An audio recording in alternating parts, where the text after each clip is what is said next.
Top coding. Hello, everybody. My name is Min Kim. Welcome to Top Coding session number 4. Today we're going over SRM 604 Div2 1000 points. Real quick, I just want to state that I did notice that TopCoder has a new logo. Let me go ahead and switch to the other view. So they have a new logo. I spent a bunch of time preparing all this stuff though, and I just didn't have time to alter it for the new logo, so we're just going to stick with my current graphics and stuff for now. The other thing I want to go over is the formats of the videos. So I was experimenting some stuff through the very low amount of videos from last year and just kind of figuring out what I wanted to do and how I wanted to make videos. I guess I was going for a goal of showing a real-time process of solving problems, but after reviewing all the videos, it definitely doesn't seem to help as much as actually preparing like concise notes. So I definitely made a change to make this more predefined. So the code developed here is going to be open sourced and downloadable in integrab.com. And thanks for all the kind comments and subscriptions that I've received over. I mean, I think there's like 3 or 4 people who are out there rooting for me, so I appreciate that again. If you have any questions, feedbacks, or requests, please leave a comment. Otherwise, if you like what you see, please subscribe. Alrighty, so we're going to go through our little deck. So the first thing we're going to start with is the actual problem statement. So there are n cities in Treeland. The cities are numbered 1 through n. The roads in Treeland have the topology of a tree. Oh my goodness. This is a great start. That is, there are exactly n-1 bidirectional roads in Treeland, each connecting a pair of cities, and it is possible to travel between any 2 cities along the roads. You are given 2 integer arrays, A and B, that describe the tree. Each of these integer arrays have n-1 elements. For each valid I, there is a road that connects the cities AI and BI. Currently, K-foxes live in forest in Treeland. They would like to move into cities. Each fox must live in a different city. Therefore, they must select exactly K different cities where they will live. Additionally, they have an important constraint. The set of cities inhabited by the foxes must be connected. That is, for any 2 different cities, I and J, that both contain a fox, all the cities on the only path between I and J must also contain a fox. Again, I definitely think that TopCoder does their best to make the English understandable, but this was definitely confusing at first. So again, we're going to go over how to make this stuff make more sense in the end. Let x be the number of ways in which we can choose k cities in Treeland in such a way that the constraint is satisfied. Return the value x modulo 1,000,000,007, which is unique. I think we'll go over that in a second. Well, we'll go over that later. It's not important now. 2 selections are different if and only if there is a city selected in one of them, but not in the other. Note that we are only selecting a set of cities. We are not assigning individual foxes to the cities. Okay. All right. So looking at that problem statement, I think the solving percentage was something like 25%, which is relatively pretty good. Much better than the magic molecule one that we were going over last time for the 1000-point problem. But again, the problem statements are something that I guess might be a hurdle for some people to choose to solve. So there wasn't a lot of people who actually wanted to solve it, but we'll try to dissect how to make this statement easier to read so that it would be something that you'd be wanting to solve. Okay, so limits and constraints, it must be less than 2 seconds. The memory limit is 256 megabytes. N will be between 2 and 50 inclusive. A will contain exactly n-1 elements. Each element of A will be between 1 and n inclusive. B will also contain exactly n-1. Each element of B will be between 1 and n inclusive. The graph described by A and B will be a tree. I guess it's a pretty big clue. It's pretty funny because I put a clue there later, but that's pretty obvious right there. K will be between 1 and n inclusive. So I took the original problem statement and I extrapolated what I thought might be clues. But of course, the constraint or the limits also kind of define that too. So the first thing I put was, I think TopCoder really tried to make it obvious that this is going to be a tree by saying tree land explicitly, and then also making sure that it showed that the topology of a tree, and then also doing the limit with being a tree. But I mean, definitely looking at just whatever you can find for something that can be a clue. so that you can think about what type of algorithms that are available for those type of data structures. The last thing too was that they're selecting a set of cities, not assigning individual foxes to cities. So I think the whole selecting the set of cities kind of defines like what the value is going to be. At the end of the day, there wasn't too many additional things that I thought would have helped from the actual verbiage. Again, I thought the verbiage was kind of hard, so what I did find it was easier was the actual examples. Oh, and I did want to specify that something struck out when they said that there was a memory limit of 256 megabytes. I don't know why. I guess the other problems also say that there's a memory limit. We could always brute force a solution that does every possible permutation in regards to this, but I think this makes us think that there needs to be a smarter solution. All right. So I wanted to take the first example. So I took the inputs, the output, and then I drew these awesome pictures. I found this icon online, and there's our fox. But so we have our first array of A, which has 1, 2, 3, which is the cities, and then it connects to cities that are in B, and then we're defining that we have 2 foxes.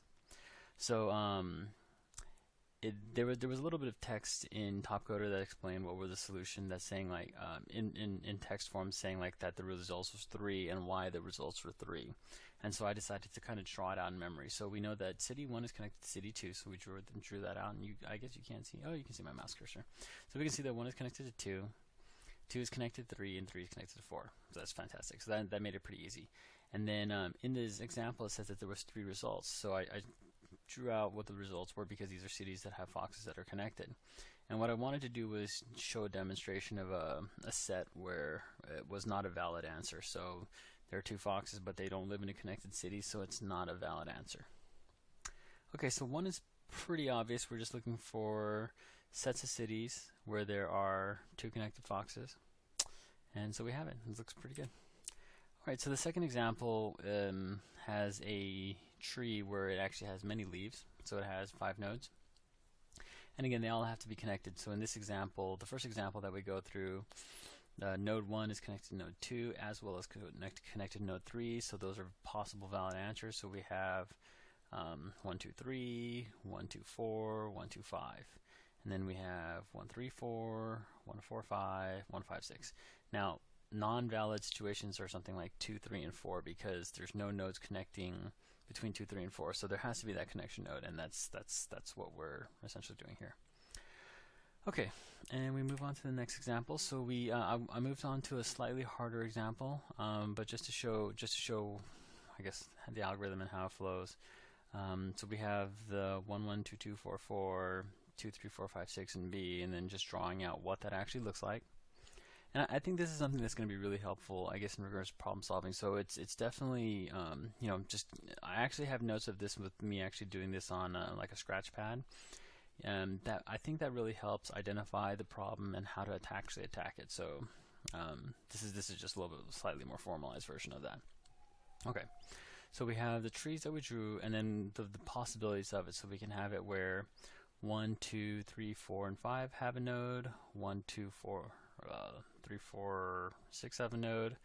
1, 2, 4, 5, 6, and I'm sorry, but the 3's on the bottom this time instead of being on the top. But anyways, so and then finally 2, 3, 4, 5, 6. Okay, so that's great. So now we have an idea of what we're looking for, but now we also have to figure out how we're actually going to go and process this, and how we're going to actually write a program that's going to actually do this.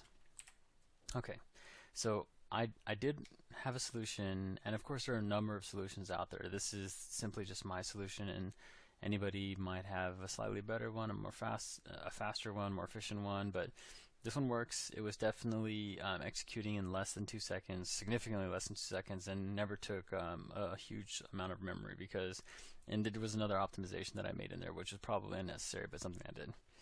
Okay, so the first thing that we need to do in the program is build the tree, or connect the tree inline in memory. So what I actually did was build the tree, and we'll go over the code in a second too, but it essentially connected all the nodes, and also on top of connecting all the nodes so that we can iterate through the tree recursively, it also just created a little map so that we could do some other, I guess, things. I don't know what to call it. Anyways, so the very first part of the process, it starts, I had four distinguishing things, and some of them are parts that are in the stack, and some of them are just things that are, I guess, local or global. It's not really a global variable, but anyways, it's kind of thought like that. But anyway, so the number of possibilities is kind of the global one, and then there's a variable that I say for how many foxes are currently connected and what's our starting city and what's the current city.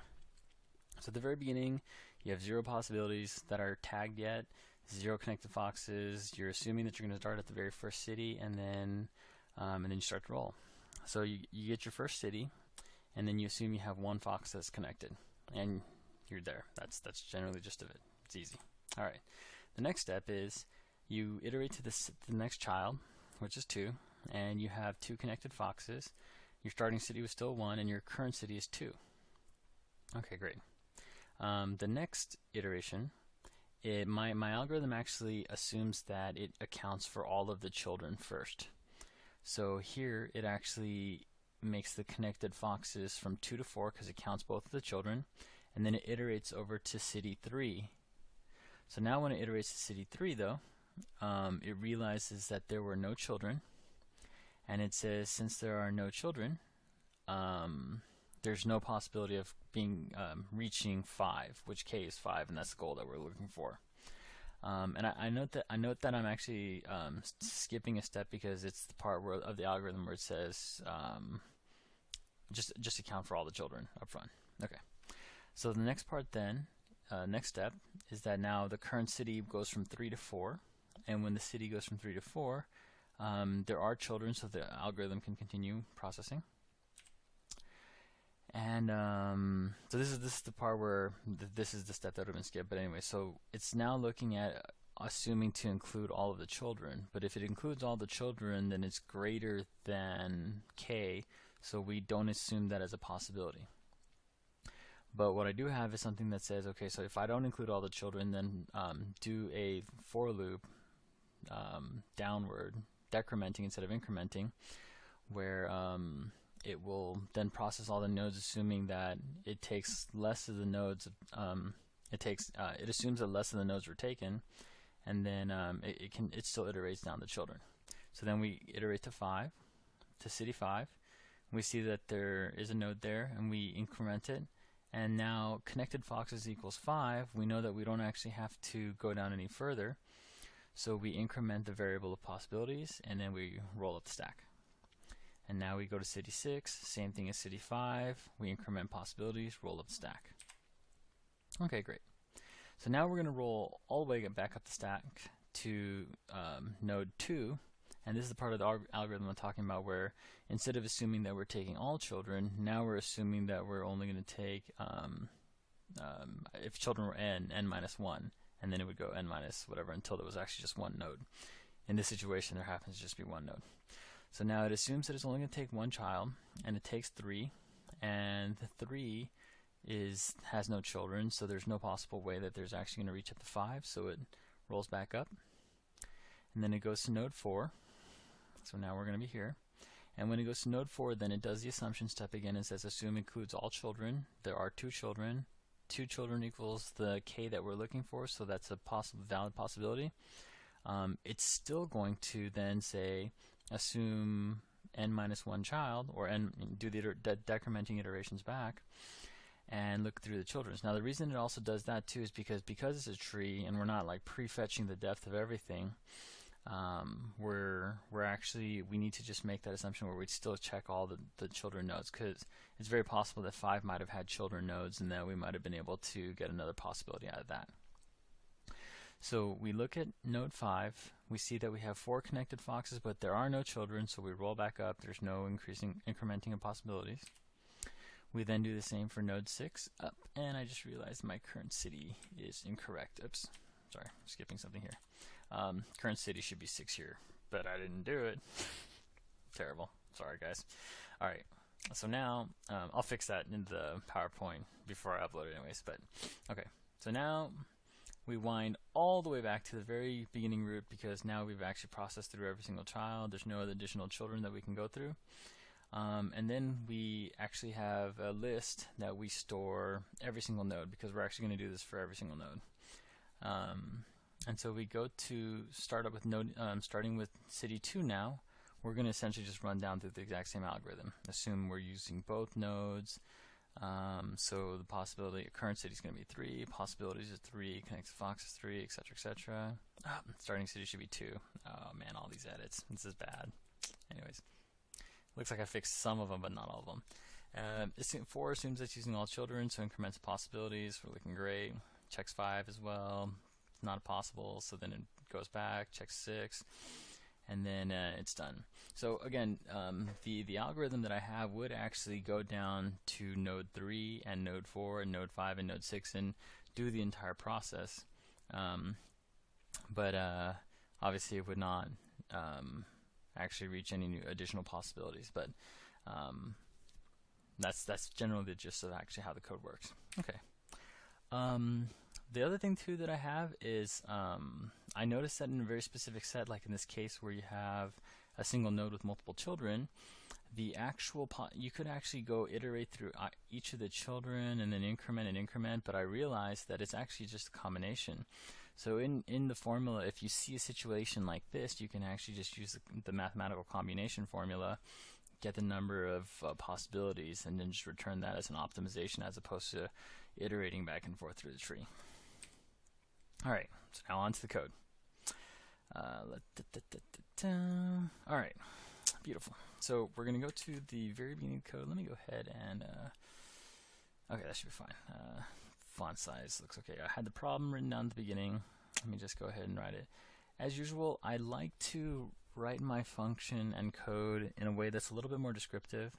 I did notice that several people who had the solutions written in TopCoder, you know, there's a lot of IJ variables. Those people, you know, obviously have a very decisive way of looking at things without having to know the variables. I need a name that's descriptive to me, and I think it's helpful in regards to people seeing the logic as well. So first I created constant for the modulo. Oh, I also want to point out this real quick as an interesting thing. So the whole point of having this modulo here is because typically whenever you're doing any type of calculation with computers, the length of an integer maxes out at for assigned one about 2 billion and unsigned about 4 billion.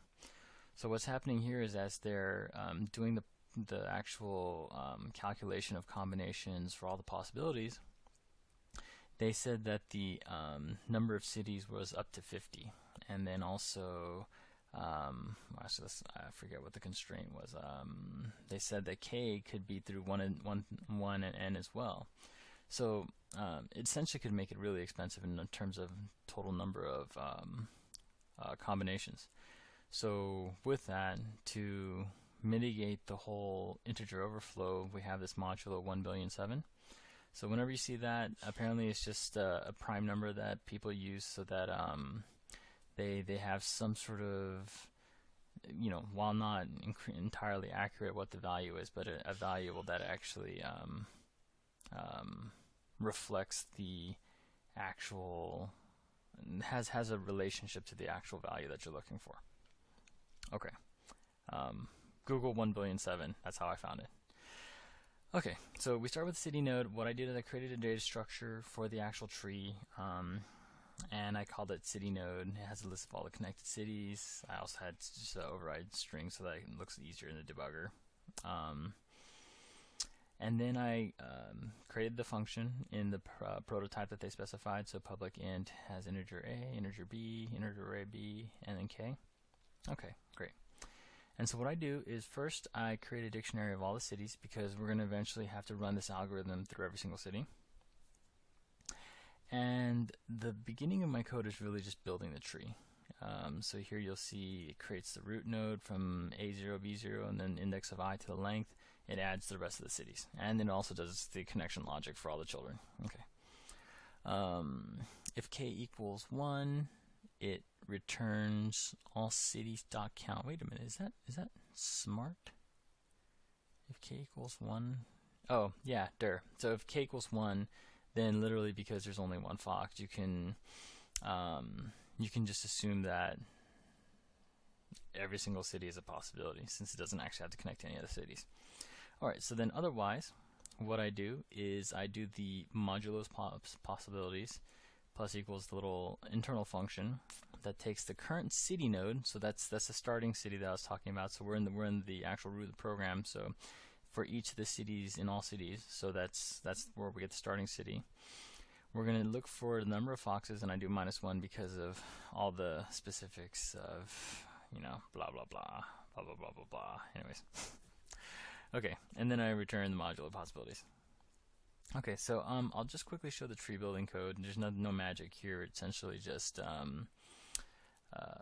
gets a city from the dictionary if the city exists. If it doesn't, it adds the city to the dictionary, and then it literally just connects the city. It just adds the child city to the root city. Alright, so that's tree building.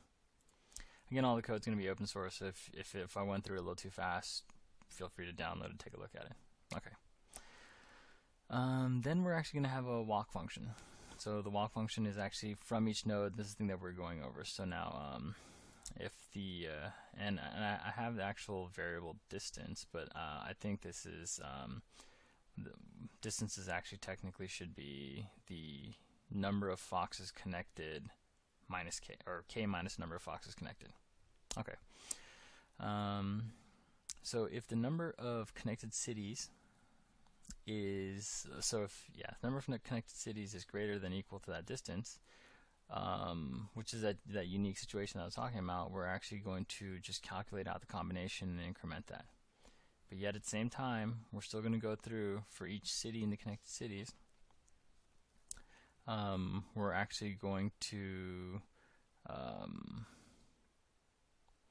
do that thing where we include all of the children first, and then this is the part of the loop where I was talking about. It'll do a decrementing loop, and it says instead of assuming all, it'll assume like n minus 1, n minus whatever until 1, and then it'll just recursively call this function. And finally, here's the combination code. The other unique thing about the combination code that I did, I cheated a little bit because I'm lazy. But even if it was, you notice that I have a long here as opposed to the int. I use the long because, well, it supports a drastically higher number, and then I was able to do it without having to do a modulo until the very end of the result. It's probably not the right anticipated way. I just couldn't Google anything that does actually some sort of way to do the modulo with multiplication and division. I cheat. I'm sorry, guys. But anyways, if anyone else has a solution, I'm all ears. I'm very eager to hear it. So, anyways, the code isn't the actual iterating code. Even though we drew a long, complicated step, isn't too in depth. It's, I guess I think it's pretty simple up here in front. So, but yeah, I'm actually trying to think, where do I actually increment the values? I don't even see it being incremented anywhere. Let me just run the program and confirm that this thing is still working. Oops, that's the wrong program. Let me go back. Okay, that looks good. Yep. Okay, let me just run it. This is the output in case anyone was wondering, but looks like, yeah, I mean, the only thing I can assume is that it's just calling the combinations function every single time, even for like the simple increments. That's what I'm going to assume.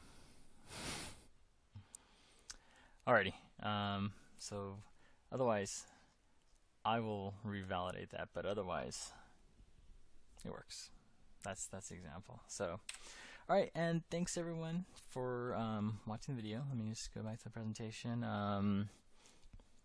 If you like this video, if it helped you out with solving this problem, you know, please leave comments or subscribe. If you have any questions or concerns, just let me know. Feel free to ping me. Otherwise, please visit my site, and thanks a lot for watching. Appreciate